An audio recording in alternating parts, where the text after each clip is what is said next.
Perkenalkan, nama saya Sulasmini, mahasiswi IAIN Metro, Fakultas Ekonomi dan Bisnis Islam, jurusan Ekonomi Syariah, kelas A. Di sini saya mendapat tugas mata kuliah Manajemen Keuangan Syariah 2, dosen pengampu Ibu Jumaroh, Magister Ekonomi Syariah, tentang observasi perencanaan, pendampingan pengelolaan keuangan, sektor UMKM dan industri rumah tangga. Nah, di sini saya memilih observasi UMKM Kelanting Ojolali, Desa Rejomulyo, karena usaha kelanting ini memiliki prospek usaha yang baik ke depannya. Baik, di sini saya sudah bersama pemilik dari usaha Kelanting Ojolali, Desa Rejomulyo, dengan Bapak Purwanto. Kenalin, saya Sulasmini. Assalamualaikum, Pak. Maaf mengganggu waktunya. Izin saya melakukan tanya jawab terkait usaha Kelanting Ojolali ini, Pak. Boleh ya, Pak? Boleh.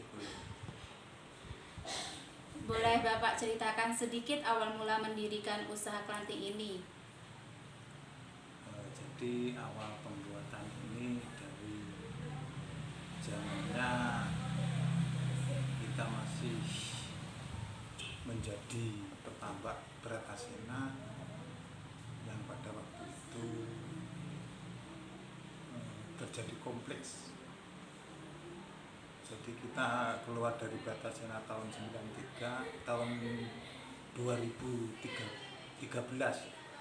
Jadi kita kolek pulang kampung, mau usaha apa, semua usaha kita udah usahakan, diantaranya banyak sekali yang kita coba untuk usaha, tapi dalam pikiran kami selaku orang tua, kepala keluarga, memikirkan kebutuhan keluarga yang pada waktu itu masih banyak biaya yang harus kita keluarkan, diantaranya biaya sekolah anak, kemudian biaya untuk kebutuhan gizi, diantaranya beli susu.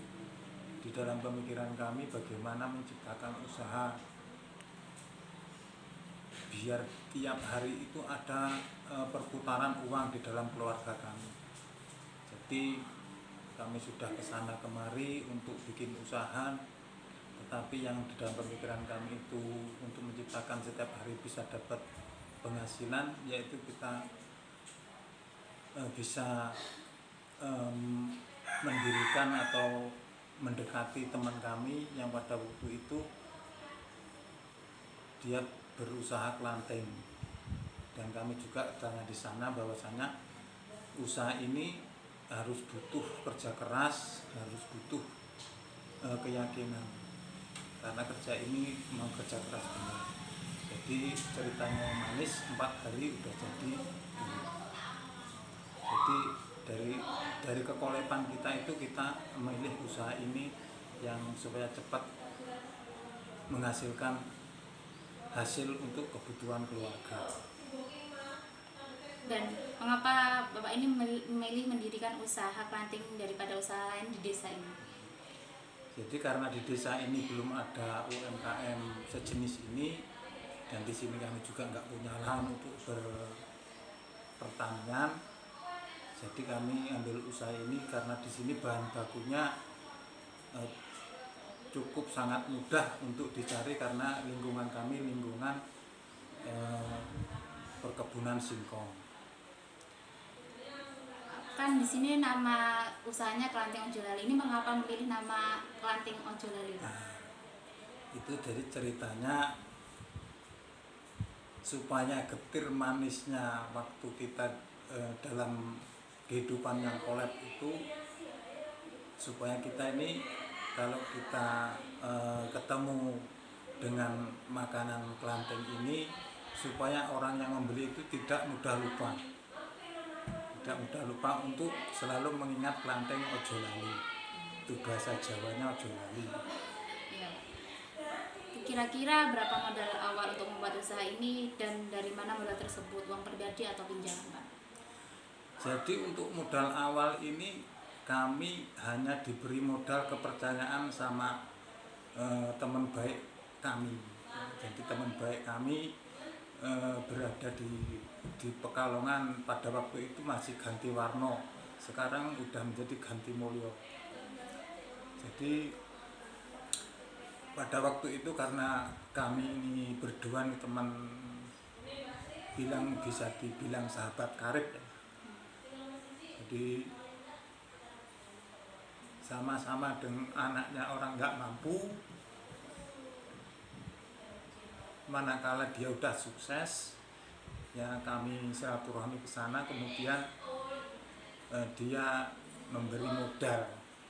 Waktu itu kami sepeser pun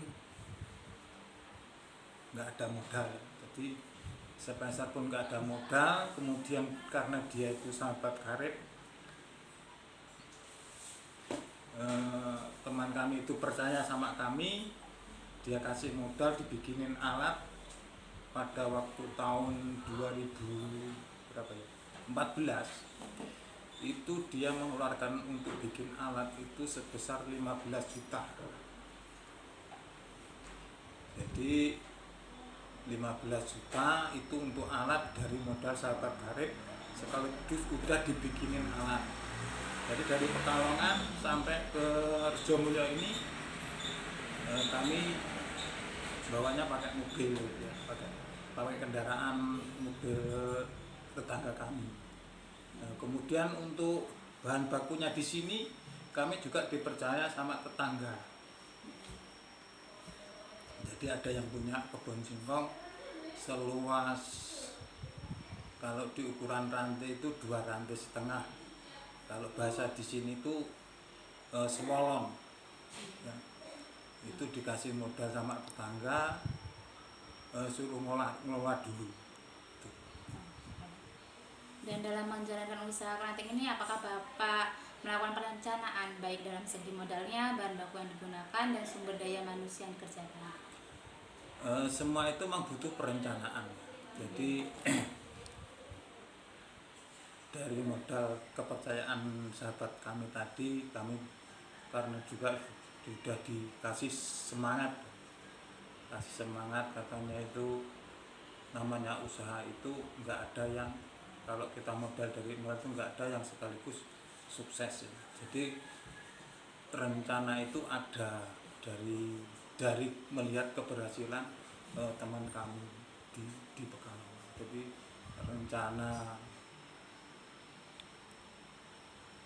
rencana modal itu kan setelah kami berusaha itu secepat mungkin modal yang dipercayakan sama itu kan harus dikembalikan. Jadi semua itu memang harus ada manajemen yang bagus rencananya ya. Terus bagaimana usaha keranting ini dijalankan? Apakah Bapak jalankan sendiri atau mempekerjakan orang lain? Jadi usaha ini kami jalankan sekeluarga, sekaligus dibantu dengan lingkungan. Jadi ibu-ibu yang sudah tenaganya nggak dibutuhkan di lingkungan kami, seperti di dekat PT Humas Jaya dan di PT Godang. Jadi kita memakai tenaga-tenaga yang sudah tidak dibutuhkan di perusahaan besar. Terus bagaimana Pak proses pembuatan keranting ini? Jadi prosesnya itu dari awal, proses itu mulai pengupasan singkong ya. Singkong itu ya dicuci bersih, dikupas, dicuci bersih, kemudian di bahasa Jawanya diparut ya. Habis diparut, karena yang kita pakai itu singkong yang beracun ya. Kayak singkong Thailand, singkong kasisat itu kan beracun. Jadi kita bahasa Jawanya digubang itu dicepet, dibuang airnya, dibuang racunnya ya. Setelah hilang airnya, kadar airnya habis, kemudian dikasih bumbu, dihancurkan, dikasih bumbu, diratakan, digiling lagi. Habis itu bahasa Jawanya didang ya, dimasak ya. Habis dimasak, kemudian kita tunggu sampai dingin, kemudian paginya itu kita cetak. Itulah membutuhkan tenaga yang yang banyak, terutama untuk ibu-ibu. Ya, untuk ibu-ibu yang kebanyakan masih nganggur, yang mungkin udah nggak kepakai tenaganya di perusahaan-perusahaan tetangga rumah kita ini. Jadi setelah dicetak, ibaratnya diiwir, bahasanya diiwir itu dilingkerin, dilingkerin ya di atas tempatnya yang kami sebut idik ya. Kemudian dijemur kalau cuaca bagus, cuaca panas, itu pagi iwir, sehari itu jemur, kemudian besoknya dijemur 2 atau 3 jam itu bisa digoreng. Ya, habis digoreng kita kemas, kemudian yang ngemas pun banyak ibu-ibu tetangga rumah kita. Jadi memperkerjakan lingkungan. Terus kalau bagaimana cara pemasaran atau penjualan kelanting ini, Pak? Jadi untuk pemasaran awal mula kita berjalan sendiri ya, habis goreng, habis bungkus, kita berjalan sendiri, kita anterin ke warung-warung. Pada awalnya warung-warung itu mintanya dititipin. Jadi warung minta dititipin, tapi kita bersikeras untuk di cash ya, di cash. Tujuan untuk di cash itu agar usaha kami tetap berjalan. Akhirnya warung-warung yang di kampung-kampung itu mau menerima dengan catatan kalau nggak laku diganti barang. Jadi untuk yang pertama itu awal mula 2 bulan berjalannya usaha ini. Kemudian sampai sekarang setelah ada beberapa bulan, itu habis 2 bulan itu kami memperkerjakan adik kami untuk melanjutkan pemasaran itu hingga sampai sekarang sampai ada 4 tenaga kerja. Kira-kira berapa keuntungan yang Bapak peroleh dari usaha kelanting ini nih, Pak? Itu untuk keuntungan per hari seandainya kita bikin ya. Karena rata-rata kalau bulan-bulan kemarin cuaca bagus, kita bikin agak banyak sedikit ya. Itu ada sekitar 3 sampai 6 kintal. Itu kalau dihitung untuk 1 kuintal singkong, ya, itu 100 kilo singkong itu kita dapat untung kisaran 350. Itu 1 kuintal singkong. Karena apa? Karena pembuatan kelanting ini untuk 1 kintal 50 kilo kita dapat untung 350. Itu yang udah bersih, udah dipotong modal. Jadi untuk keuntungan kalau hari-hari cuaca yang agak nggak menentu ini, kita nggak berani bikin banyak-banyak karena resikonya kalau musim hujan itu nggak bisa jemur, karena nggak bisa jemur kemudian kelanting itu jamur, nggak bisa dipasarkan. Apakah Bapak ini melakukan pencatatan pembukuan pemasukan dan pengeluaran keuangan yang didapat gitu, Pak? Kalau pencatatan itu nggak sedetil mungkin ya, mungkin kita globalkan aja yang termasuk yang modal besar lah, kayak kita beli singkong itu kita catat, kemudian untuk bayar tenaga itu kita catat. Yang besar itu kan untuk beli minyak gorengnya ya, minyak untuk goreng, kemudian plastik itu kita catat. Kemudian yang enggak kita catat malah apa ya, yang sering lupa itu kalau ada barang yang pulang atau bahasanya BS, itu yang sering kita nggak catat. Apakah Bapak ini selalu mengevaluasi atas hasil yang didapat, Pak? Kalau evaluasi, tiap hari kita evaluasi, karena ilmu membuat kelanting ini nggak bisa dikatakan ilmu pasti. Jadi kita harus tahu kondisi. Jadi evaluasi waktu awal mula kita bikin kan sering kejadian waktu penggorengan. Jadi kita evaluasinya di situ. Intinya ke penggorengan. Kalau penggorengan sukses, insya Allah planting itu jadi bagus. Itu evaluasi terutama di situ. Ada hambatan-hambatan yang dilalui gitu Pak dalam menjalankan usaha ini? Kalau hambatan ya semua usaha itu pasti banyak ada hambatannya. Terutama kalau di sini hambatannya satu, cuaca. Cuaca kalau musim hujan itu hambatan yang termasuk paling besar karena itu nggak bisa kita prediksi. Itu hambatan pertama. Hambatan kedua yaitu manakala lingkungan ini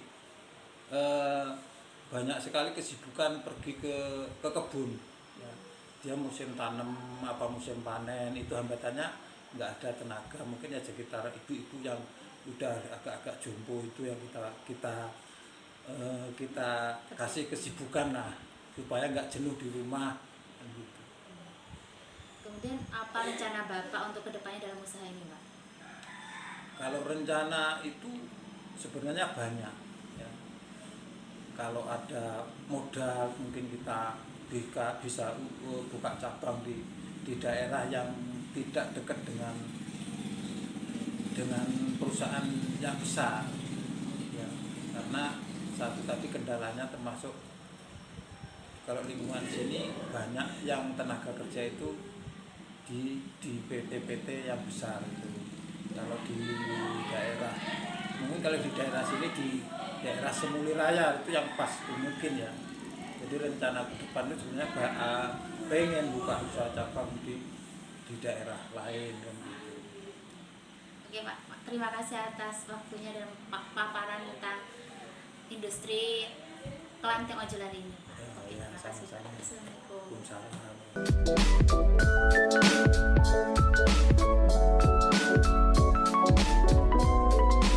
Menurut hasil wawancara saya, usaha kelanting ini dalam menjalankan usahanya sudah menerapkan aspek planning, organizing, accounting, dan controlling, dan tempat usahanya sudah sangat strategis dalam menjalankan usaha.